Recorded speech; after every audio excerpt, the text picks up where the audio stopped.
Einstein's theory of relativity is E equals mc squared.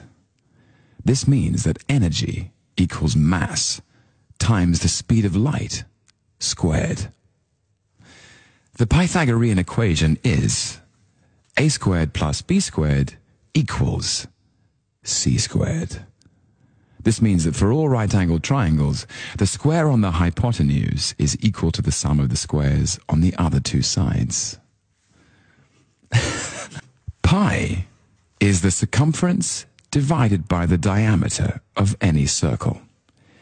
It's impossible to know the exact value, but pi is approximately 3.1415926535897932846.